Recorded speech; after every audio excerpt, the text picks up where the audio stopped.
जी जुल्फिकार सही कह रहे हैं सर। हाँ, मैं आज इंशाल्लाह आपको क्विज देता हूँ, क्योंकि वो जो डीएसपी वाली सीरीज है वो ख़त्म हो गई है, तो उसमें मैंने एक असाइनमेंट आप लोगों को देनी है। Yes sir.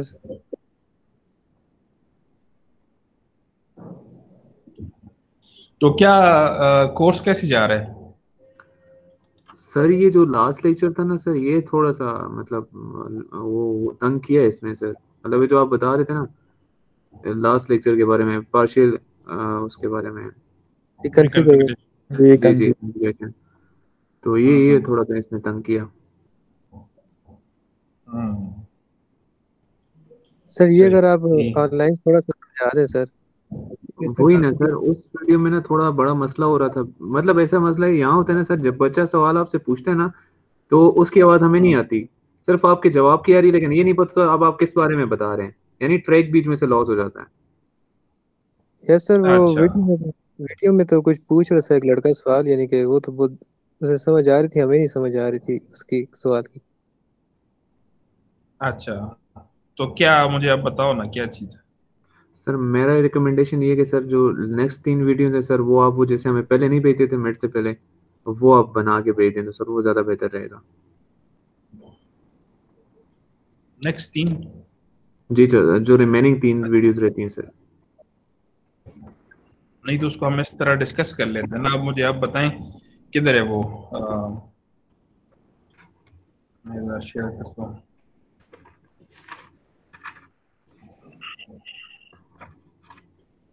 हाँ ये चीज़ है कि यहाँ पे अगर डिस्कस कर लें आप उसको दोबारा, तो फिर इशू नहीं है, फिर आप वीडियो अपलोड कर दें। तो डिस्कस कर लेते हैं, जो मसला हो मुझे आप बताएं। सर जो अगली 3 वीडियो हैं वो किस टॉपिक पे होंगी? 3 कॉन्फ़िगरेशन लेयर आई थिंक। ये अभी कंप्लीट नहीं है ना, तो वैसे तो जो आप यानी जो आपके सीनियर्स ने ये कोर्स पढ़ा है, सही है, ठीक है सर।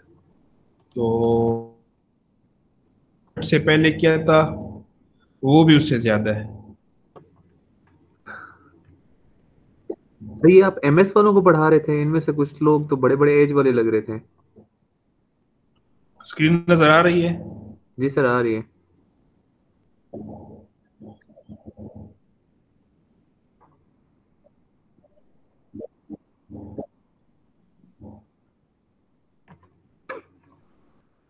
हाँ, ये एमएस, ये जो टॉपिक है ना क्वेश्चन का, ये अब एडवांस टॉपिक्स है, तो ये इसलिए आपको प्रॉब्लम हो रही है। लेकिन अगर आप लोग एमएस या पीएचडी इस साइड पे जाना चाहते हैं तो ये आपके लिए हेल्पफुल है। वैसे जो यानी आप फाइनल ईयर में ना, अब तो बस आपने अंडर ग्रेजुएट कर लिया है, तो एमएस में ऐसे होता है कि अ, यानी आप यहीं से शुरू करते हैं। 6000 के कोर्सेज उसे कहते हैं। यानी जो फाइनल ईयर के स्टूडेंट्स हैं और जो एमएस के फर्स्ट ईयर के स्टूडेंट्स हैं, उनका लेवल 1 होता है। Sir excuse me. ठीक है, तो इसमें मुख्तलिफ टॉपिक्स हैं। जी सर ये स्पार्टन सीरीज और वर्टेक्स जो है, ये दोनों अलग अलग हैं सर? हाँ, स्पार्टन तो बहुत पुराना सीरीज है, अब भी उसमें आती है, लेकिन ये है कि वर्टेक्स जो है ये बाद में इंट्रोड्यूस हुआ था, स्पार्टन पुराना है। सर सर एक यानी और चीज, वर्टेक्स वर्टेक्स एक्टिव में आ जाता है ना?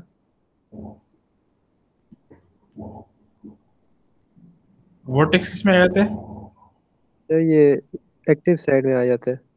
ये पैसिव और एक्टिव वाली बात नहीं बताई थी ना आपने पार्शियल के अंदर, क्या मतलब? कॉन्फ़िगर जो है। एक्टिव का क्या मतलब है? कि सर ये आप रन टाइम में इसके अंदर आप चीज चेंज कर सकते हो, कॉन्फ़िगरेशन कर सकते हो। नहीं, वो तो भी शायद आप कर सकते हैं, वो पार्शियली कॉन्फ़िगरेबल तो हैं, वो भी हैं। उसकी जो फर्स्ट यानी स्पार्टन 3 नहीं है। सही सर, वो सिर्फ स्पार्टन 3 इसमें इंक्लूड है। नहीं, स्पार्टन 3 नहीं है ना उस तरह, वो टेक्नोलॉजी शायद डिफरेंट है, लेकिन जो इसमें अब ओवर द ईयर्स काफी चेंजेस आए ना। तो स्पार्टन 3 बहुत पुराना है, उसमें भी हो सकता है रिकॉन्फ़िगरेशन, लेकिन ये है कि उसकी जो रीजन्स हैं वो डिफरेंट है इससे। सो ये विवाडो का आप जिक्र करते होते हैं, ये यस सर। ये ये विवाडो, क्या है? विवाडो हाँ जो जी। है ये इस तरह Xilinx ISC है, इसी तरह ये विवाडो अब Xilinx ISC नहीं है, वो नहीं चलता, वो टूल उनका चेंज हो गया है, उससे अब विवाडो कहते हैं। ठीक सर है। ये भी एक सॉफ्टवेयर है ना? ये भी सॉफ्टवेयर है, हाँ। ठीक ये है। यानी ये जो पुराने वाले हैं उनको ये सपोर्ट नहीं करता, ये 7 सीरीज को करता है। 7 स्पार्टन सीरीज में मतलब वर्टेक्स 7 है, स्पार्टन में पता नहीं 7 है कि नहीं है, वर्टेक्स 7 है, आर्टेक्स 7 है, जिंक डिवाइस, ये सारे। तो ये 7 सीरीज के बाद अल्ट्रा स्केल डिवाइसेस आई हैं। तो वो जो है वो अल्ट्रा स्केल डिवाइस, ये जैसे 7 सीरीज है ना, ये 28 नैनोमीटर है, और अल्ट्रा स्केल जो है ये मेरे ख्याल में 14 नैनोमीटर है, कि 20 नैनोमीटर है, और अल्ट्रा स्केल प्लस अभी आई थी वो कोई 10 नैनोमीटर है, इस तरह कुछ। तो ये टेक्नोलॉजी मतलब चेंज होती रहती है ना, आर्किटेक्चर वाइज ट्रांजिस्टर जैसे इम्प्रूव हो रहा है।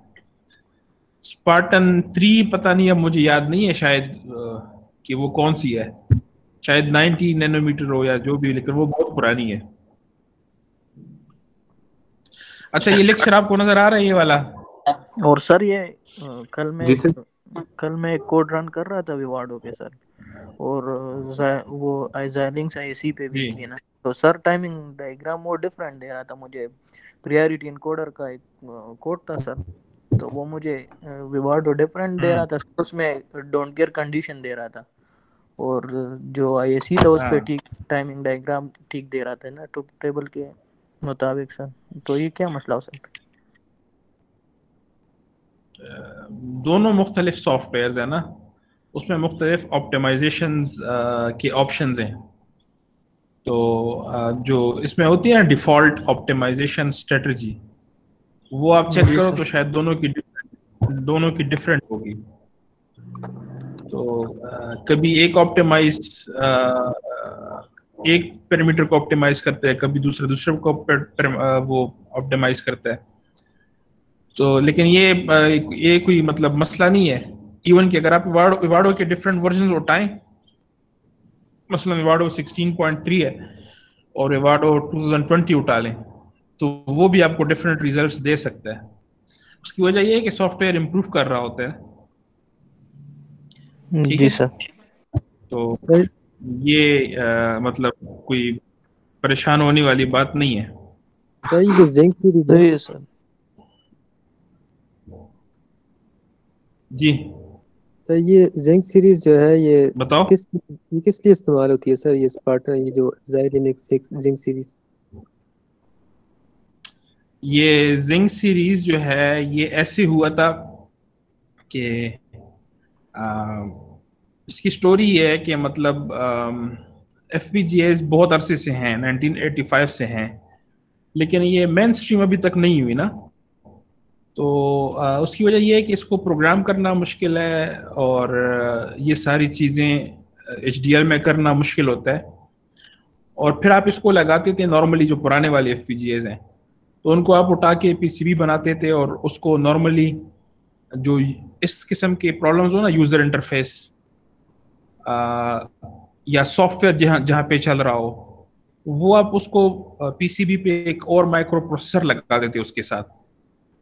आप एक अपनी PCB बनाते थे जिसपे FPGA के साथ एक माइक्रो प्रोसेसर या माइक्रो कंट्रोलर लगाते थे, और जो यूजर साइड का कोड होता था, यानी जो यूजर के साथ इंटरेक्ट करता है ह्यूमन के साथ, वो नॉर्मली माइक्रो कंट्रोलर पे रन हो रहा होता था, और जो रियल टाइम कोड होता था वो FPGA पे रन हो रहा होता। ठीक है। मसलन कोई रियल टाइम सिग्नल प्रोसेसिंग है या वीडियो प्रोसेसिंग है, वो FPGA साइड पे रन होता था, और जो यूजर कोड है ह्यूमन के साथ इंटरेक्शन करने के लिए वो माइक्रो प्रोसेसर पे के साथ। तो इसमें मसला ये था कि ये PCB बनाना खुद एक बहुत बड़ी मुसीबत थी, ठीक है। तो उन्होंने क्या किया जिंक डिवाइसेस के साथ कि एक ही चिप के ऊपर डुअल कोर और क्वाड कोर माइक्रो प्रोसेसर और FPGA को एक ही चिप पे जो है फैब्रिकेट किया है। तो अब एक ही चिप के ऊपर आपका सॉफ्टवेयर जो यूजर के साथ इंटरेक्ट करता है ह्यूमन के साथ, वो भी रन कर रहा होता है, और उसी चिप पे जो FPGA साइड है उस पे आपका रियल टाइम जो भी एप्लीकेशन है वो रन कर रहा होता है। तो ये इसकी वो थी, यानी जेनेसिस या क्यों इसकी बर्थ हुई कि ये जो सेपरेट आप कंपोनेंट्स लगाते हैं PCB पे, इससे आपकी जान छूट जाए और एक ही चिप पे आपको ये फंक्शनैलिटीज जो हैं ये अवेलेबल हों। सर इस पे मतलब ये जैसे इन्होंने एक काम किया, एफिशिएंट था क्या? इसके बाद भी इस पे कोई रिसर्च करके अपडेट किया गया या नहीं? हाँ, इसमें अब हाँ, आप मुझसे पूछ रहे थे ना कि क्या रह गया है, तो उसमें एक सीरीज इसी पे है, यानी जिंक पे है। ठीक। तो वो मैं आपको इसकी वीडियोस भेज दूंगा, तो आप में से जो इंटरेस्टेड है। मैंने आपको ये भी बताया था कि अगर आपको याद हो, खासकर ये जिंक डिवाइसेस ऐसी हैं कि अगर आप इनको सीख लें और इन पे काम करना सीख लें, तो आप में से जो लोग इंटरेस्टेड हैं डिफेंस में, मसलन AWC में इंटरेस्टेड हैं, या नेस्कॉम में इंटरेस्टेड हैं, या एटॉमिक एनर्जी में इंटरेस्टेड हैं, या इस तरह बहुत सारी जो डिफेंस के ऑर्गेनाइजेशंस हैं, they are heavily using FPGAs और पर्टिकुलरली जिंक डिवाइसेस। सर एक चीज पूछूं? जी सर मेरा जो FING का हाँ प्रोजेक्ट जी। है वो नेस्कॉम का है ना सर, वो सोनार सिस्टम है, नेवी का प्रोजेक्ट है बेसिकली, मैंने चेंज किया है ना। तो सर उसके अंदर एक चीज मैंने अच्छा। पावर सिस्टम बनाना है ना, यानी ट्रांसड्यूसर को चलाने के लिए सोनार वेव फेंकनी है। तो मैंने एक जगह रिसर्च पेपर में पढ़ रहा था, उसमें FPGA यूज हो रहा था। सर क्या ये मैं उसका लिंक वहां पे बना सकता हूँ जिंक सीरीज का? हाँ, बना सकते हैं। ठीक सर। सर ये जिंक सीरीज वैसे है यानी कि अफोर्डेबल है सर? हाँ, मेरे ख्याल में जो ज़ेबू बोर्ड है वो आपको 35-40 हज़ार का मिल जाएगा। खैर सर वो कंपनी देगी ना नेस्कॉम वाली देंगे। आपका फंडेड है? यस सर फंडेड है, उन्होंने ये प्रोजेक्ट बेसिकली नेवी का है सर, तो वो उन्होंने ऑफर किया था तो ले लिया, अभी चेंज किया मैंने। अच्छा, नहीं आपने खुद अप्लाई किया था? नहीं सर उन्होंने दिया था, खुद यूनिवर्सिटी में दिया था। अच्छा, यूनिवर्सिटी में दिया था। जी जी। ठीक है। सर यानी सर ये जो स्पार्टन है सर, ये तो एक तरह से बिगिनर्स के लिए है ना, जो स्टार्टिंग में यानी कि सीख रहे हैं FPGA। आर्टिक्स और वर्टिक्स में वो हाई लेवल पे आ जाते हैं फिर। नहीं, बिगिनर्स का तो इससे कोई ताल्लुक नहीं है। डिफरेंट डिवाइस हैं, उसकी डिफरेंट कैपेबिलिटीज हैं। मसलन अगर आपको, जैसे मैंने बता दिया कि आपको FPGA सॉक चाहिए, ये जो जिंक है इसे कहते हैं FPGA सॉक या FPGA system on a chip, सही सर। FPGA SoCs। तो ये जो FPGA SoCs हैं, ये आप ऐसे प्रोजेक्ट में लगाते हैं जहाँ पे यानी आपको हार्डवेयर और सॉफ्टवेयर दोनों चाहिए, और आप कहते हैं कि कौन सेपरेट PCB बनाएगा, तो एक ही चिप पे सारा कुछ कर लो। तो उस केस में ये एक बेहतर ऑप्शन है। सर ये RISC, ये सर ये क्या चीज़ है सर? RISC processor?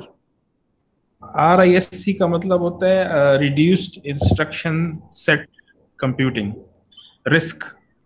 तो शुरू में जब ये कंप्यूटर आर्किटेक्चर के बारे में लोगों ने डिस्कशन शुरू की थी 60s में, तो दो मुख्तलिफ कैंप्स थे, एक था रिस्क का और एक था सिस्क का। सिस्क जो था वो कॉम्प्लेक्स इंस्ट्रक्शन सेट कंप्यूटर था, सिस्क। तो ये दो ग्रुप्स थे कंप्यूटर आर्किटेक्चर के, और सिस्क का ख्याल था कि आप हार्डवेयर में कॉम्प्लेक्स इंस्ट्रक्शंस को इम्प्लीमेंट करो। फॉर एग्जांपल, वो कहते हैं कि अगर डिवीजन है तो अरिथमेटिक लॉजिक यूनिट में या एएलयू में आप एक हार्डवेयर डिवाइडर भी लगाओ।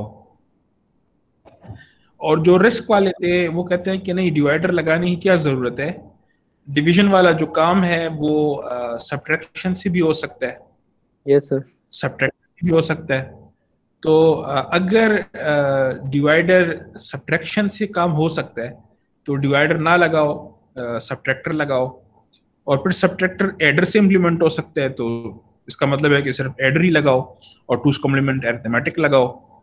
तो ये मतलब है कि डिवाइडर की मैंने एक एग्जांपल दी है। इस तरह बहुत सारे कॉम्प्लेक्स ऑपरेशंस हो सकते हैं। तो सिस्क वाले कहते थे कि कॉम्प्लेक्स ऑपरेशन के लिए हार्डवेयर बनाओ, और रिस्क वाले कहते थे कि नहीं, कॉम्प्लेक्स ऑपरेशन के लिए हार्डवेयर ना बनाओ, उसको सिंपल जो ऑपरेशंस हैं उनसे इम्प्लीमेंट करो जिसके लिए ऑलरेडी आपका हार्डवेयर मौजूद है। तो ये दो कैंप्स थे। तो जो x86 है या जो पेंटियम है, Pentium Yes. 1 2, these were six, ये कॉम्प्लेक्स इंस्ट्रक्शन आर्किटेक्चर्स हैं। और जितनी भी ये ARM के माइक्रो कंट्रोलर्स हैं, माइक्रो प्रोसेसर हैं, ये जो आप सुनते हैं आर्डिनो और ये जितनी भी हैं एम्बेडेड सिस्टम में, ये सारे रिस्क हैं। एम्बेडेड माइक्रो कंट्रोलर सारे रिस्क हैं। सो ये जो फाइट थी इनके दरमियान, ये 1960 से जारी है, और अब फाइनली लगता ये है कि ये रिस्क जो है इस फाइट को जीत रहा है।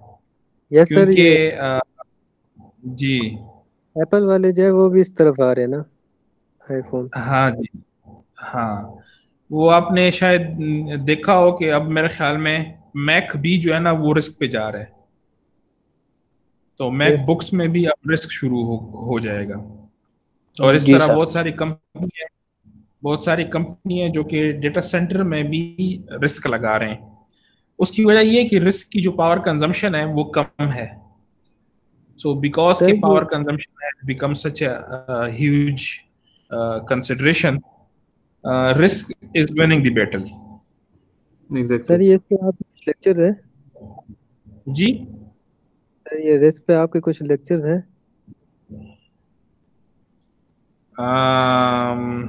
रिस्क पे एज सच मेरे ख्याल में डायरेक्टली कोई कोर्स मैंने नहीं पढ़ाया। एक पढ़ाया था लेकिन वो शायद वीडियो रिकॉर्डेड नहीं है। सर एक सवाल पूछूं तो सर? जी सर ये जो आपने कोऑर्डिनेट सिस्टम की बात की थी ना, दो कोऑर्डिनेट सिस्टम होते हैं, एक एक्स वाई और एक फार वाला सर। तो ये सर फार वाले की क्या लॉजिक हाँ, है सर? फॉर वाली की, अच्छा इसमें मतलब ये जो पार्शियल रिकॉन्फ़िगरेशन वाला लेक्चर है ये जब तक आप इसके यानी प्रैक्टिकली आप इसको करेंगे नहीं तब तक आपको उसकी समझ यानी मुश्किल है कि आए। और पर्टिकुलरली इसमें तो ये है कि आपके पास इस किस्म का FPGA होना चाहिए, और फिर you have to dedicate so much time to it कि आप पार्शियल रिकॉन्फ़िगरेशन को सीखें।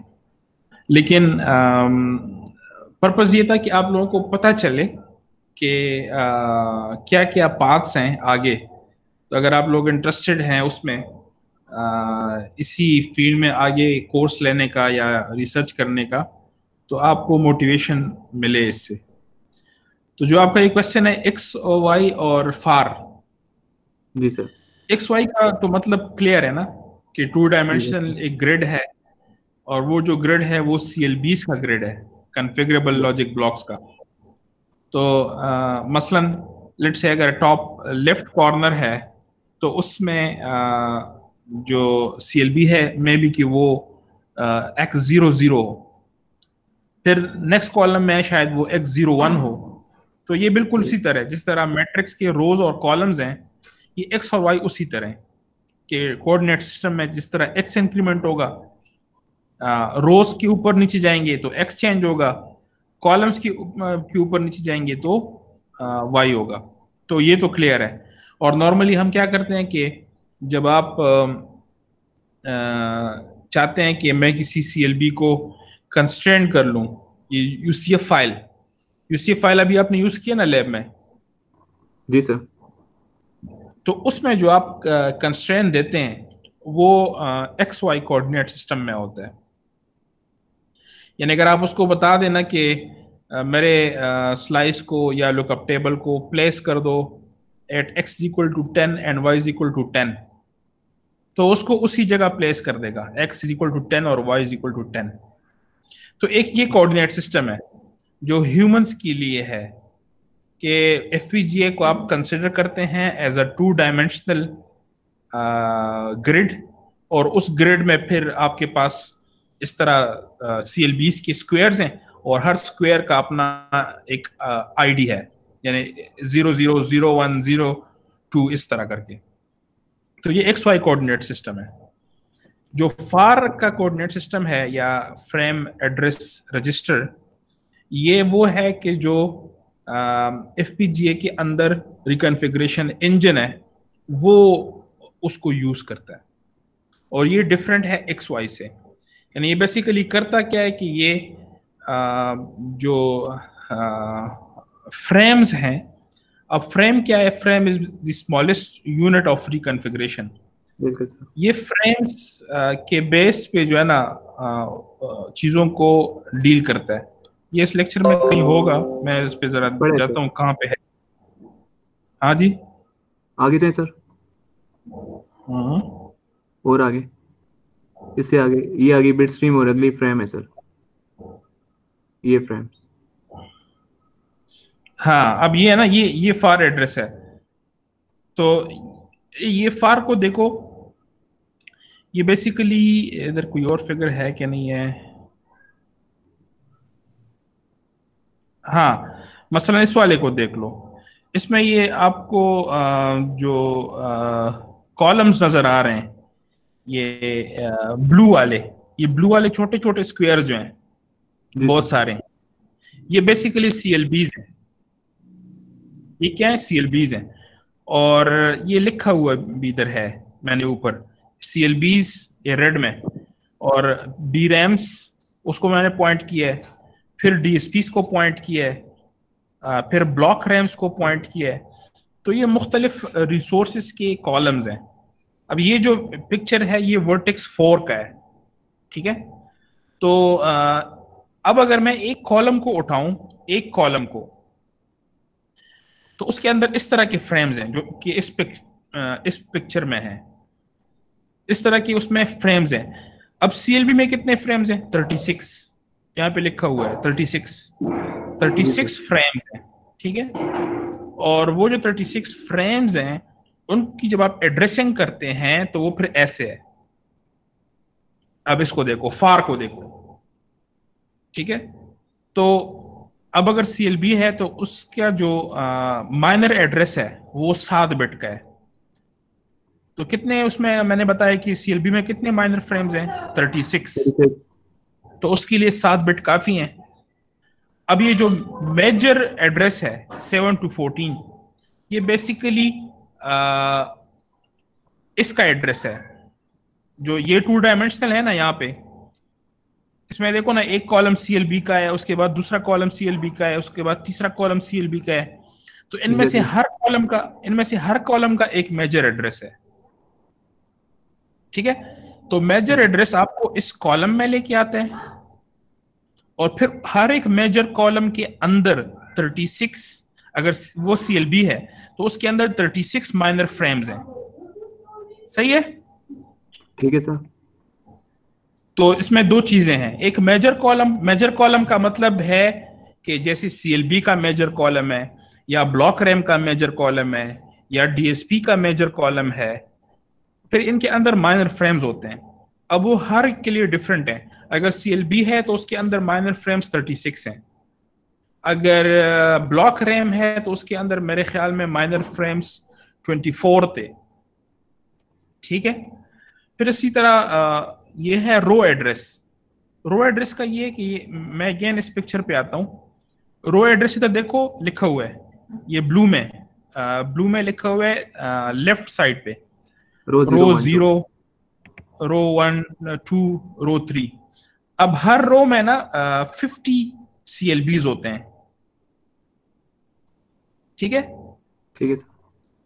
ये देखो ना, ये मैंने हॉरिजेंटली इसमें ये जो रेड रेड सर्कल्स बनाए हैं, ये हॉरिजेंटल रेड रेड सर्कल्स, एक ये है, दूसरा मिडिल में है, तीसरा ये है।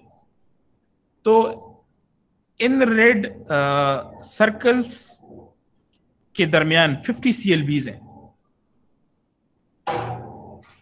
ठीक है। और यानी इसको हम कहते हैं कि ये जो FPGA चिप है ये उसका एक पार्ट है, सेपरेट पार्ट है। सेपरेट पार्ट का मतलब ये है कि आप इसको सेपरेट क्लॉक फ्रीक्वेंसी से चला सकते हैं।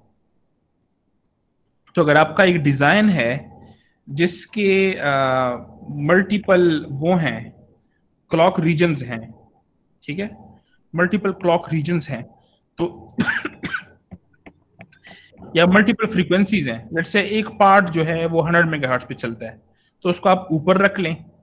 दूसरा पार्ट जो है वो लेट्स से 200 मेगाहर्ट्ज पे चल रहा है, तो उसको आप रो नंबर 0 में रख लें। तीसरा उसका 150 मेगाहर्ट्ज पे चल रहा है, उसको आप रो नंबर 2 में रख लें। तो व्हाट आई मीन टू से कि जो रोज हैं ये लाइक सेपरेट चिप्स हैं, ठीक है, और इसको आप डिफरेंट फ्रीक्वेंसी से चला सकते हैं। तो ये जो फायर एड्रेस में ये वाला पार्ट है, ये आपको आइडेंटिफाई करता है कि रो कौन सा है, ठीक है। ठीक है। फिर ये है टॉप बॉटम, ये सिंगल बिट होता है, एक ही बिट होता है। तो ये बेसिकली फिर आपको यू कंसिडर कर लो कि FPGA को बिल्कुल मिडिल में काट दो इस तरह, और हाफ जो ऊपर है दैट इज अपर हाफ, जो हाफ नीचे है दैट इज लोअर हाफ। तो हर हाफ में फिर रोज हैं। जैसे अगर हम लोअर हाफ की बात करें तो इसमें रो 2 और रो 3 है, हम अपर हाफ की बात करें तो उसमें रो 1 और रो 0 है, ठीक है। ठीक है सर। और इसी तरह ब्लॉक टाइप का मतलब है कि ये कौन सा रिसोर्स टाइप है। जैसे नीचे लिखा हुआ है कि अगर IOB है तो 0 है ब्लॉक टाइप, अगर BRAM है तो ब्लॉक टाइप 1 है, अगर CLB है तो उसका ब्लॉक टाइप 2 है, BRAM है तो ब्लॉक टाइप 3 है, DSP 4, CLB 5, ये मुख्तलिफ ब्लॉक टाइप्स हैं, ठीक है। सर ये जो साइड में बिट स्ट्रीम लिखा हुआ है, जैसे वर्ड 1 0 से 31, वर्ड 2 0 से 31 अप टू वर्ड 41, सर ये क्या चीज बता रहे हैं? ये फिर बता रहे हैं कि जो फ्रेम का डेटा है वो कैसे ऑर्गेनाइज है। मसलन मैंने आपको कह दिया ना कि कहाँ पे है, ये देखो 50 CLB is equal to 32 bit words, और टोटल जो है 101 वर्ड्स होते हैं। तो इसका मतलब ये है कि क्या कहते हैं, जो 50 CLBs हैं उनका डेटा एक कॉलम में पड़ा है, लेकिन जो वर्ड्स हैं वो ऐसे वर्टिकली वर्ड्स पड़े हुए हैं, ठीक है कि नहीं। यानी एक वर्ड जो है वो वर्टिकली देखो एक कॉलम में, तो 0 से लेके 31 बिट्स तक ये वर्ड 0 है, एग्जैक्टली सर। ठीक है। तो ये मुख्तलिफ वर्ड्स हैं, तो इधर इस तरह हॉरिजेंटली दिखाया हुआ है, उस तरह वर्टिकली दिखाया हुआ है। एंड अब यूं इमेजिन करो ना कि 101 मल्टीप्लाई बाय 32, इससे क्या आता है? एक मिनट, 3232 सर। हाँ 3232 सिंगल बिट का कॉलम है, सिंगल बिट का, और उसमें कितने रोज हैं? 3232। अब उसमें वर्ड 0 कहां से कहां तक है? वर्ड 0 चूंकि हर एक वर्ड 32 बिट का है, तो वर्ड 0 है 0 पोजीशन से लेके 31 पोजीशन तक वर्टिकली। मैंने कहा सिंगल वो है ना, कॉलम है सिंगल बिट का। Exactly sir. वर्ड 0 जो है ये बिट नंबर 0 से लेके बिट नंबर 31 तक ये वर्ड 0 है। इस तरह बिट नंबर 32 से लेके बिट नंबर 63 तक ये वर्ड 2 है। इसी मतलब तरह 41 वर्ड आएंगे सर इसमें? हाँ, इसमें 41 वर्ड्स आएंगे बिल्कुल। फिर जो डिफरेंट एफपीजीएस है ना उसमें चेंज है। जैसे अगर वर्टेक्स 6 में कहीं तो वर्टेक्स 6 में यहाँ पे लिखा हुआ है 81 वर्ड्स हैं, 81 क्रॉस 32। और अगर हम 7 सीरीज की बात करें तो उसमें 101 वर्ड्स हैं। ठीक है सर, बात समझ में आई? समझ गया सर। और जो आपने वर्टेक्स 4 में, वर्टेक्स 4 में शायद इसमें 41 वो हैं वर्ड्स हैं। तो जैसे जैसे एफपीजीएस कॉम्प्लिकेटेड होते जा रहे हैं तो ये वर्ड्स एक फ्रेम में इंक्रीज कर रहे थे। Exactly. जी, और बताओ सर ये जो आपने कहा ना, जैसे फॉर एग्जांपल ये सीएलबी होती है, इनका अपना एक एड्रेस होता है जो हमारे पास 2 डायमेंशन एक्स और वाई से पता चलता है। सर जैसे हम फॉर एग्जांपल एक कोडिंग करते हैं, कोडिंग करके हम फिर उसके बाद मैपिंग, राउटिंग, प्लेसमेंट, ये जो चीजें होती हैं सर, इनको ये डेटा मतलब कैसे पता चलता है कि ये फलां भी कोड किया तो ये फलां जगह पे डालना है? हम तो वहां से नहीं बता रहे होते से। ये बेसिकली जो राउटर है या प्लेसर है वो इनकी जगहों को चूज करता है। सिक्वेंशियली? सॉरी, सिक्वेंशियली चूज करता है? नहीं नहीं नहीं, ऐसे कैसे सिक्वेंशियली चूज करता है? वो बेसिकली ऑप्टिमाइज करता है कि जिस तरह आपने कभी पीसीबी बनाई है। जी सर, बनाइए। हाँ, तो उसमें ये तो नहीं हो सकता ना कि अगर एक चीज को दूसरी चीज के साथ कनेक्ट करना है तो आप उसको घुमा फिरा के क्यों लाते हैं, ताकि क्रॉस भी ना हो और एफिशिएंटली सारे वायर्स जो हैं वो कनेक्ट हो जाएं एक दूसरे के साथ और कम से कम डिस्टेंस पे हो। ठीक है, तो वो इसी तरीके से प्लेसर भी करता है कि वो सही हो इनकी पहले किस एक्स वाई पोजीशन पे रखना है एक सीएलबी को, वो उसको ऑप्टिमाइज करता है। और पूरी उसकी नीचे पूरे एल्गोरिथम्स हैं, सीक्वेंशियली तो नहीं करता वरना फिर आपकी परफॉर्मेंस बहुत ज़्यादा ख़राब होती। समझ आ गई सर। तो इनके पीछे बहुत यानी कॉम्प्लेक्स किस्म के सॉफ्टवेयर टूल्स हैं जो कि ये पूरा एक अपना एक फील्ड है, इसे कहते हैं केड वीएलएसआई। और इसमें सारी सारी ये प्रोग्रामिंग है, डेटा स्ट्रक्चर्स और प्रोग्रामिंग और ये सारा कुछ कि आप ये टूल्स कैसे एफिशिएंटली बनाते हैं, केड टूल्स कैसे एफिशिएंटली बनाते हैं। ठीक है, समझ गए सर। सर एक्सक्यूज मी जी। सर, ये जैसे हम ये डीएसपी बेस्ड अगर कुछ सर्किट बनाते हैं सर, यानी कि सॉफ्टवेयर में, तो सॉफ्टवेयर से उसे कैसे यानी कि वो गाइड करते हैं कि वो यानी कि डीएसपी 48 ब्लॉक यानी कि यूटिलाइज करना है उससे? नॉर्मली तो ये इसके दो तरीके हैं। यानी एक तरीका ये है कि आपने कोड इस स्टाइल का लिखा हो, इस स्टाइल का लिखा हो कि जो सिंथेसाइजर है वो खुद उससे एक्सट्रैक्ट करे कि डीएसपी 48 इसके लिए बेहतर है। Optimise sir? नहीं कि वो इसके लिए इस मल्टीप्लिकेशन के लिए ना डीएसपी 48 बेहतर है। तो एक तरीका तो ये है कि टूल्स खुद आपके कोड से समझ जाए। दूसरा तरीका ये है कि आप उस पर कंस्ट्रेंट लगा दो, यानी आप उसको लगा दो कि अगर ये मल्टीप्लायर है तो इसको डीएसपी 48 पे मैप करो। तो आप उस पर कंस्ट्रेंट भी लगा सकते हैं यूसीएफ फाइल में। ठीक है कि नहीं? मैंने अभी क्वेश्चन को आंसर सर किया कि नहीं? सही सर, समझ गया सर। हाँ, सर एक और दो सवाल। तरीके। जी। सर ये जो आपने कहा था कि रो 0 में यानी कि उसकी क्लॉक यानी कि स्पेसिफिक है, रो 1 की क्लॉक यानी कि उसके लिए स्पेसिफिक है, तो सर ये जो स्पेसिफिक हमारे नहीं, पास सर्किट। स्पेसिफिक यस नहीं, सर। मैंने स्पेसिफिक नहीं कहा। मैंने कहा है कि वो कंट्रोलेबल है। अगर आप चाहते हैं तो सबको एक ही फ्रीक्वेंसी पे चलाएं, अगर आप चाहते हैं तो उसकी फ्रीक्वेंसी को चेंज रख सकते हैं। सर अगर रो जीरो में सर मेरा यानी कि कोई सर्किट इम्प्लीमेंट हो रहा है, हम्म तो उसमें मेरे पास जो सर्किट क्लॉक है और सैम्पलिंग क्लॉक है, तो वो कैसे सर होती है, यानी कि स्पेसिफाई, यानी कि कंट्रोल कैसे होती है? नहीं नहीं, सैम्पलिंग क्लॉक कहाँ से आ गई है? सैम्पलिंग क्लॉक तो एडीसी की होती है ना, एनालॉग टू डिजिटल कन्वर्टर की सैम्पलिंग क्लॉक होती है। ये तो तो वो जब सर आप एक एफ, अलग मॉड्यूल।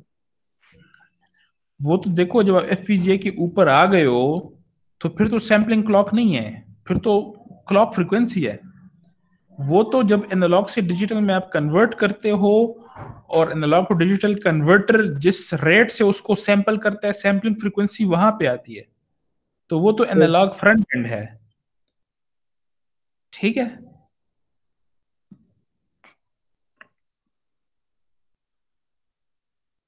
सर ये जब हम एडीसी एडीसी जो आप कह रहे हैं सर, ये सैम्पलर जो होता है, हम्म तो इसको यानी कि एक मॉड्यूल ऐसा है जो सर मैंने कल देखा था, तो वो यानी कि एफपीजीए के साथ उसे कंबाइन इसने किया हुआ था। हाँ, एफपीजीए के ऊपर अपने वो हैं एनालॉग टू डिजिटल कन्वर्टर हैं, उसे कहते हैं एक्स डेक, एक्स एडीसी। तो एक्स एडीसी की आईपी आप यूज कर लो, और जो एफ पी जे एक्स एडीसी की आईपी सपोर्ट करता है वो अपने कोई खास पिन्स हैं, उस पिन्स पे आप उसको एनालॉग इनपुट अप्लाई करो, यस सर। और वो जो एडीसी है वो एफ पी जे चिप के अंदर ही है। सही सर। तो आपको सेपरेट लगाने की जरूरत नहीं है। जैसे जिंक पे है, आर्टेक्स 7 पे भी है, तो वो फिर आप उसमें देखते हो डेटा शीट में कि इस पे एक्स एडीसी है कि नहीं है। तो अगर है तो सिंपली आपने क्या करना है कि उसकी आईपी आपने यूज करनी है, सॉफ्टवेयर में वाडो में आईपी यूज करें और उस आईपी से आप डेटा उठाएं। सही सर। पर सर उसे सैंपल तो प्रोवाइड करने पड़ेंगे ना एक्सटर्नल्स, यानी कि सोर्स से। हाँ, वो तो आपने प्रोवाइड करने हैं ना, वो तो मसलन लेट से कि आपकी वॉइस सैंपल्स हैं, ठीक है, तो वो फिर आपके माइक से आएंगे। वो अगर आपके कोई और सैंपल्स हैं तो उसके लिए तो सोर्स प्रोवाइड करना पड़ेगा। सही सर। और उसके लिए अगर आपको कोई डिफरेंट चिप चाहिए तो वो भी आपको फिर लगाना पड़ेगा। सही सर। सही है। ये तो मैं उनकी बात कर रहा हूँ, उस किस्म के सिग्नल्स की बात कर रहा हूँ कि मसलन एक वोल्टेज है, आप मोटर से वो कोई एनालॉग वोल्टेज जनरेट कर रहा है, और वो आप डिजिटाइज करना चाहते हैं तो एक्स एडीसी यूज करो। अब सही सर। अगर रियल टाइम वॉइस है तो उसकी में फिर कोडेक्स लगते हैं, ऑडियो कोडेक्स लगते हैं। तो वो भी हैं, जैसे जिंक पे जो है, जिंक पे ऑडियो कोडेक चिप भी है, जेड बोर्ड पे है। तो लेकिन वो जो कोडेक चिप होता है वो अक्सर फिर एफपीजीए के बाहर पीसीबी पे लगा होता है। ठीक है। जो एफपीजीए बोर्ड होता है उस पे लगा होता है, एफपीजीए के अंदर फिर वो कोडेक नहीं होता।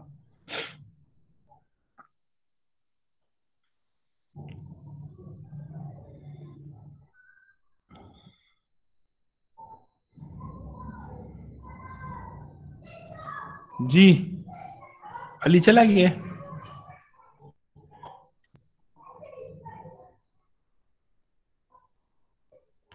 Yes sir. सर उसको शायद इंटरनेट चला गया या बिजली चली गई है। अच्छा जी। सर एग्जाम कब से है? एग्जाम, एग्जाम का यस तो मुझे नहीं, मैं भी कि फेब के लास्ट वीक में हो। आप काउंट करें ना कितने वीक्स रहते हैं। और एक से हॉस्टल खुलेंगे, हॉस्टल जा सकेंगे फिर हम। मेरे ख्याल में वो आप पूछ लें, लेकिन अगर लैब्स होंगी तो फिर हॉस्टल भी शायद खुलें। किस तकालीफ सर? लैब्स जो हैं वो शायद अब फर्स्ट से फिर फिजिकल हों। और paper sir exam? Exam online होगा। और सही है सर हॉस्टल्स ओपन हो जाएंगे या लास्ट टाइम सर भी इशू यार। हुआ था एक ये दो? मुझे नहीं पता, ये आप कोऑर्डिनेटर साहब से पता करो। सही है सर। तो लास्ट टाइम भी सर लड़के 2 दिन पहले गए थे, तो वो आगे इशू बना रहे थे कि भाई हॉस्टल्स बंद हैं, क्योंकि लड़के दूर वाले जो हैं वो सर 1-2 दिन पहले आ जाते हैं ना। हाँ तो वो आप पूछो ना, ये कोऑर्डिनेटर साहब से पूछो, या फिर ऑफिस आवर्स में कॉल करो उनको कैंपस, और फिर कोऑर्डिनेटर ऑफिस से पता कर लो। Excuse me sir. जी सर जैसे आपने ना बात की थी वो कौन? उसकी ना, अली साबिर सर, वो लाइट चली गई थी, सवाल था सर। सर हाँ वो जी। ना, आपने बोला था ना कि अगर रन टाइम के अंदर हम इंफॉर्मेशन को जैसे चेंज करते हैं पार्शियल कॉन्फ़िगरेशन के अंदर, फॉर एग्जांपल आपने एक एग्जांपल की थी अडॉप्टिव फिल्टर की ना, तो इसमें हम क्या करते हैं, कोफिशिएंट को अपडेट करते हैं ना सर। तो सर ये कोफिशिएंट को हम्म। जैसे फॉर एग्जांपल अपडेट करते हैं, तो हमने एक कोड लिखा तो वो हमने अपलोड कर दिया, वो एग्जीक्यूट हो गया। तो इसमें जब नेक्स्ट टाइम अपडेट करते हैं तो वो किस तरह होता है?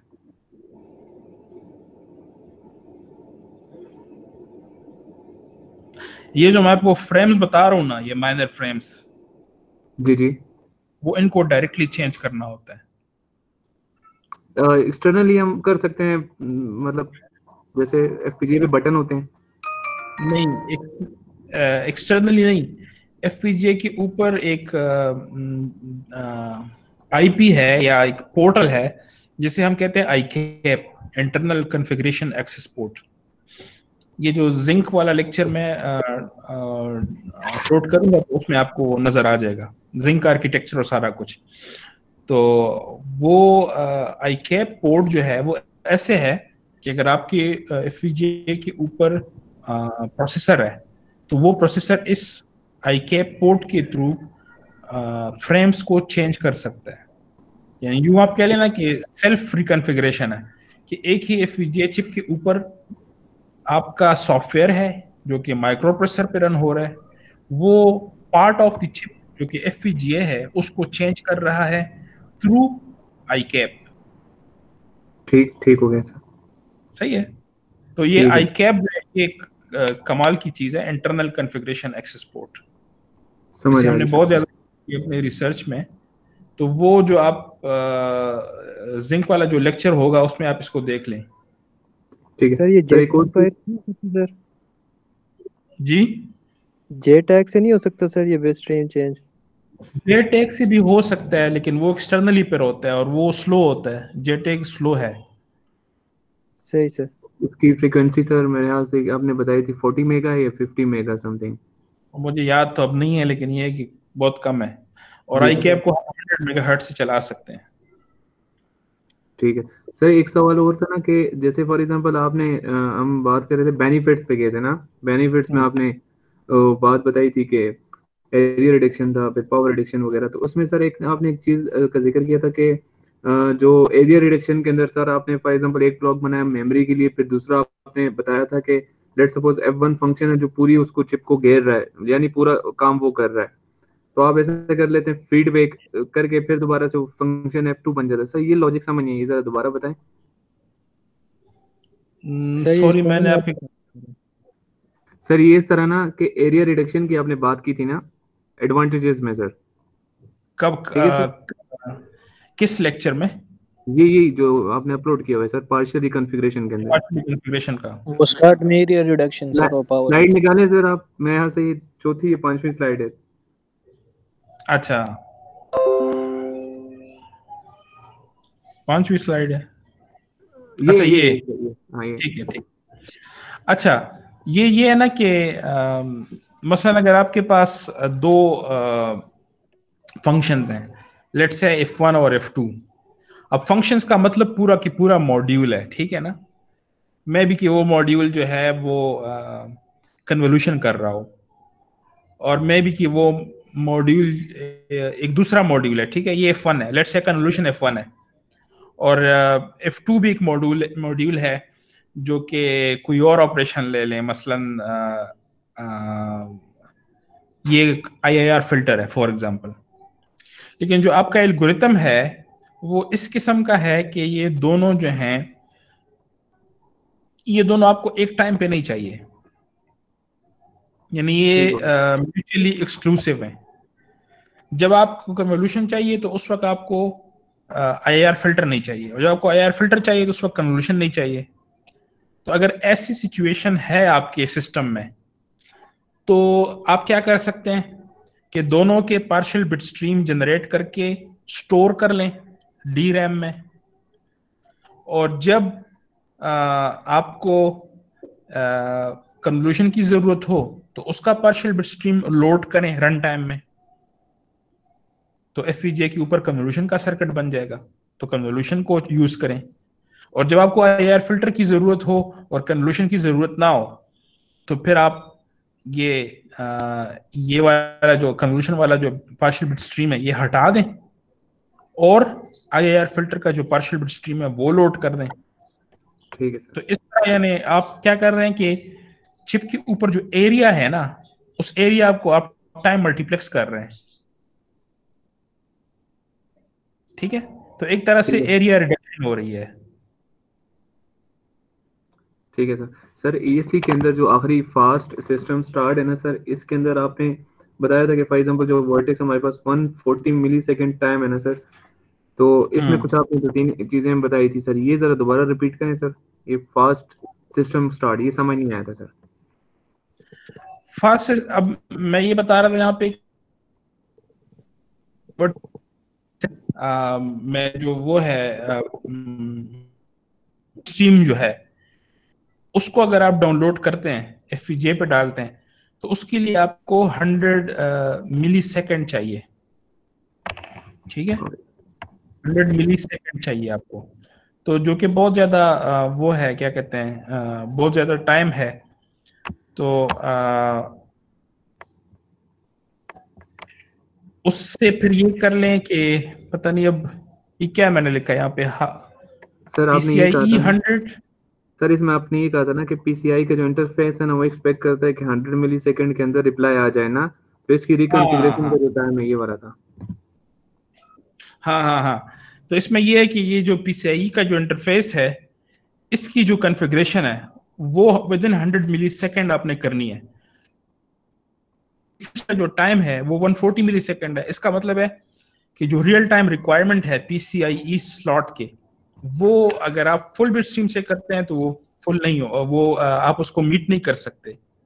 तो फिर आप क्या करते हैं कि एक पार्शियल बिट स्ट्रीम बनाते हैं जिसमें इतनी नेसेसरी इंफॉर्मेशन हो कि वो PCIe इंटरफेस को कॉन्फ़िगर कर ले, तो वो आप लोड करते हैं पहले। क्या होता है कि लेट्स से वो जो पार्शियल बिट स्ट्रीम है मे बी कि वो 20 मिली सेकेंड में डाउनलोड हो जाए। ठीक है, और 20 millisecond is less than 100 millisecond. ठीक है, तो इसका मतलब है कि एफपीजीए का वो पार्ट जो PCIe को कंट्रोल कर रहा है उसको आपने कॉन्फ़िगर कर दिया है, जिसके बाद PCIe जो है ये काम करना शुरू कर सकता है। और जो बाकी बिट स्ट्रीम रह गया है लेट्स से 75%, वो फिर आप बाद में डाउनलोड कर लें, तो बाकी चिप एक्टिव हो जाएगा। ठीक है, तो पार्शियल ठीक है बिट स्ट्रीम से का एक पर्पस ये है कि ये आपके सिस्टम को रियल टाइम गोल्स मीट करने में मदद कर सकता है, क्योंकि जो ये PCIe टाइप के जो वो हैं IPs हैं ये बहुत ज़्यादा हैवी हैं, तो इन पे रियल टाइम कंस्ट्रेंट्स हैं, तो फुल बिट स्ट्रीम से वो फिर मीट नहीं होते। इसका ठीक है मतलब सर। ये है कि इसका मतलब ये है कि अगर ये जो कॉम्प्लेक्स चिप्स हैं इस पे पार्शियल रिकॉन्फ़िगरेशन आपने लाजिमन यूज करनी है, ओके। और ये एक एग्जांपल है। अच्छा सर, ये एक और चीज थी ना सर कि उसमें ना आपने बताया था कि जो हमारे पास डायनेमिक पार्शियल रिकॉन्फ़िगरेशन है ना, तो सर इसको हम ना जो इसको हम इम्प्लीमेंट कर सकते हैं, मतलब इसके अंदर जो दो चीजें, वो एक स्टैटिक लॉजिक होती है और एक रिकॉन्फ़िगरेशन लॉजिक होती है ना। तो हाँ आपने जी, रिकॉन्फ़िगरेबल लॉजिक के अंदर एक चीज बताई कि सॉक्स ना, SOCS वाला, तो जी। इसको ना सर हमने इम्प्लीमेंट, यानी एक ऐसी मेथोडोलॉजी जो सेल्फ फीलिंग है, तो सर मतलब क्या सेल्फ फीलिंग, क्या मतलब है इसका? सेल्फ हीलिंग का मतलब ये है कि आपके पास अब इस उस चीज में ना दो मतलब ये पार्ट्स हैं। कंट्रोल है, मतलब ये इस कंट्रोल है सर। कंट्रोल जैसे फॉर एग्जांपल आप एक स्टैंडर्ड से डेविएट कर लेते हैं और ये दोबारा रिकॉन्फिगर करता है। एक मिनट, ये मैं इसको जरा ओपन करता हूँ।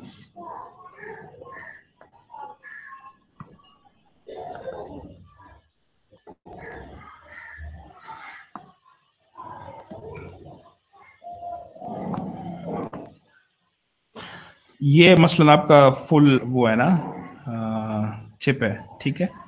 तो इसका अगर हम जिंक की मिसाल ले लें तो दिस इज योर पीएस और programmable system, and this is PL और प्रोग्रामेबल लॉजिक।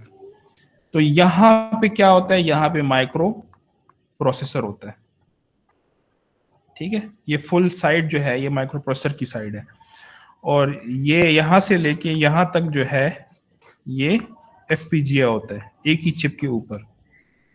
और इन दोनों के बीच में यहाँ पे एक पोर्टल है जिसे आई कैप कहते हैं, इंटरनल कॉन्फ़िगरेशन एक्सेस पोर्ट, ठीक है।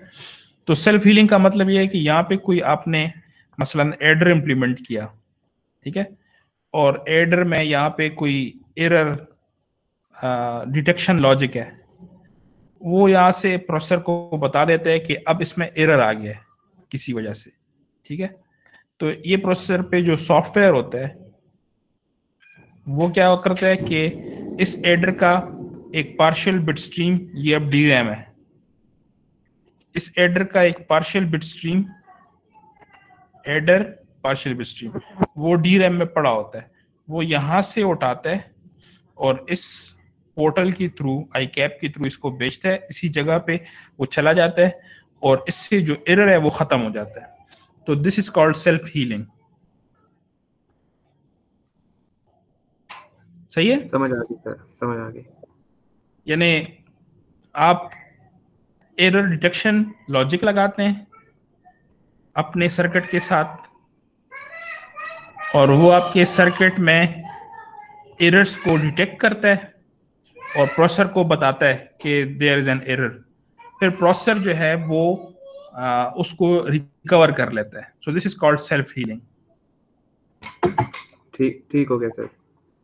सर ये एक और आखिरी चीज है, बस इसके बाद नहीं है सर। ये आपने ना स्लाइड नंबर 6 के ऊपर sir format is fixed frame की बात की थी ना।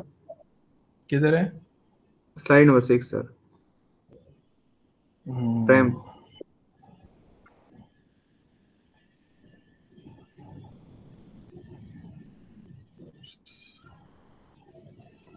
अच्छा, ये जी सर।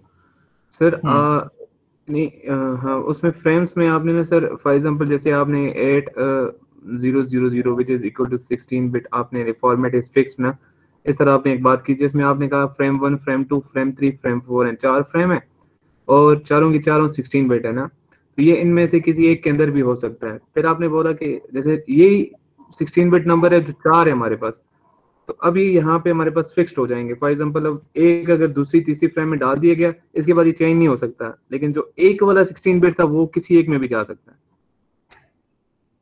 मुझे समझ नहीं आई क्वेश्चन की। सर आप ना फ्रेम वाला ये वाली स्लाइड है ना, एक बार।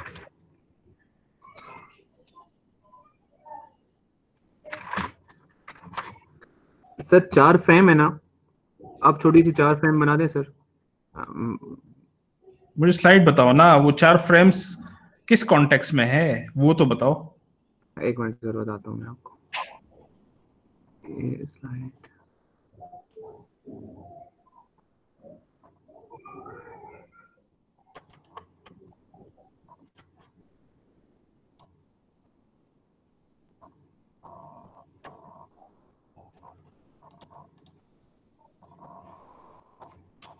ही गायब हो गई सर। वो मैंने कॉपी भी लिख लिया था ना, तो स्लाइड 6 लिखा था लेकिन वो 6 पे नहीं है। एक मिनट आपको बताता हूँ। अली 800 वाली एग्जांपल तो नहीं कह रहा जी हाँ 8000 वाली है, वही एग्जांपल है। सर? एंड गेट कौन वाली सी? कह रहा सर, एंड गेट वाली जो टेबल बनाया था सर ने। वो किधर है? सर वो आपने यानी कि लिखा था सर, वो शायद इसमें वो नहीं है। मतलब कंसेप्ट ये था, स्लाइड 6 से ही आपने दिया था ना, वो मैंने इसलिए लिखा था। अच्छा, वो भी इस मैंने पे कुछ आप किया था। हाँ, अच्छा, अब बताओ क्या किया था मैंने। उसमें वही सर चार मैं चार आपको अच्छा, शायद वो मैंने फिर ऐसे मुझे जहां तक अभी आप बता दें कि यही बात है कि नहीं। वो फिर ऐसे है कि जैसे एक लुट है ना, यस सर। तो ये अगर 6 लुट है तो इसका मतलब है कि 2 पावर 6 कॉन्फ़िगरेशन बिट्स हैं जी या सर। 60 कॉन्फ़िगरेशन बिट्स हैं। तो अगर मैं एंड गेट की बात करूं तो वो ऐसे है।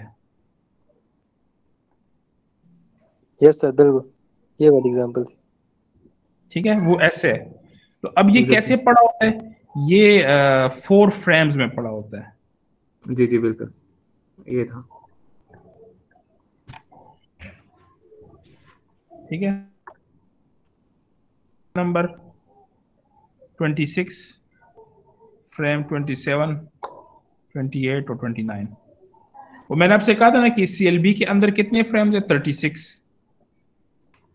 तो इनमें से दो जगहों पे लुट्स का डेटा होता है, एक फ्रेम 26 से लेके 29 तक, और एक शायद फ्रेम 30 से लेके 35 समथिंग बताया था। 31 से लेके समथिंग। ठीक है, तो जी वो जी। फिर पढ़ा कैसे होता है, वो पढ़ा ऐसे होता है कि जैसे ये है, तो इसकी 16 बिट यहाँ पे होते हैं, 16 बिट यहाँ पे होते हैं, 16 बिट यहाँ पे होते हैं, 16 बिट यहाँ पे होते हैं।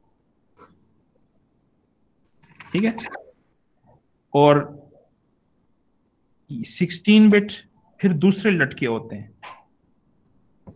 तो एक वर्ड में अगर लेट्स से ये वर्ड 0 है तो इसमें दो लुट्स का डेटा होता है, लुट लेट्स से लुट ए का और लुट बी का। तो ठीक हो लेट्स से ये लुट ए है, तो लुट ए के जो 64 बिट्स हैं वो पड़े होते हैं फ्रेम 26 में भी, फ्रेम 27 में भी, फ्रेम 28 में भी और फ्रेम 29 में भी। सही है। ठीक है सर, अब समझ आइए। ठीक। हाँ, तो वो डिफरेंट होता है। अच्छा, ये जो चीज थी, इसको हमने बहुत जगहों पे यूज किया है कि ये लुट का डेटा कैसे पड़ा होता है, और इसको हमने बेसिकली रिवर्स इंजीनियर किया था, और इस पे हमने फिर बहुत सारे पेपर्स और इस तरह के काम किए हैं कि ये कैसे पड़ा होता है। तो इवन कि अगर आप इस चीज को रिवर्स इंजीनियर कर लें, उससे आप बहुत ज्यादा इंफॉर्मेशन जो है वो निकाल सकते हैं। ठीक है सर, बस मेरा सर यही सवाल थे और नहीं। और किसी के क्वेश्चन? No sir.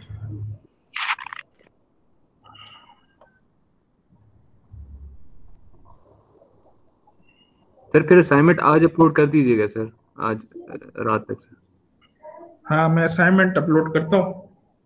सर वो पाइपलाइनिंग को करिएगा सर, जी, पाइपलाइनिंग को सर जरा ज्यादा इंक्लूड करिएगा। असाइनमेंट में सही है। वो मेरे ख्याल में वो असाइनमेंट में यही बचते हैं, पाइपलाइनिंग कवर नहीं हुआ था असाइनमेंट में, रिटाइमिंग कवर नहीं हुआ, और एग्जैक्टली सर। फोल्डिंग और अनफोल्डिंग और ये सारा कुछ रहता है। Yes sir. लेक्चर 8 सर आपका रहता है असाइनमेंट में, वो स्टार हाँ को छोड़ के आगे सारा लेक्चर 8 जो है ना वो असाइनमेंट में रहता है। हाँ जी, ठीक है। सर बस फिर इंशाल्लाह मैं आज अपलोड करता हूँ, बल्कि शायद अभी करूँ, कुछ देर में ठीक मैं है सर। असाइनमेंट बनाता हूँ फिर अपलोड करता हूँ। Okay sir. और क्विज तो मैंने आपको बता दिया था कि हर वीक होगा, यस तो सर। नेक्स्ट होगा, जरूर होगा। और असाइनमेंट ये आखिरी है, इसके बाद शायद असाइनमेंट मैं आपको ना दूं। 4 असाइनमेंट्स बहुत हैं। क्विजेस जो है वो आप उसका ट्रैक रखें, और एग्जाम वैसे भी ऑनलाइन ही होगा, तो बस यही है। ओके आज का सर। क्विज, आज की क्विज में कोई क्वेश्चन तो नहीं है? No no sir. No sir. आज का क्विज तो मैंने बनाया, बहुत आसान था। वो क्विज नंबर 3 के क्वेश्चन भी मैंने डाल दिए थे, क्योंकि वो क्विज नंबर 3 आपका अनग्रेड रह गया है, और कुछ क्वेश्चन मैंने डाल दिए थे। सही है। ठीक है सर। तो अगर कोई क्वेश्चन नहीं है तो फिर खत्म करते हैं। खत्म करते हैं sir. Okay ji, okay, see you next week इंशाल्लाह। अल्लाह हाफिज।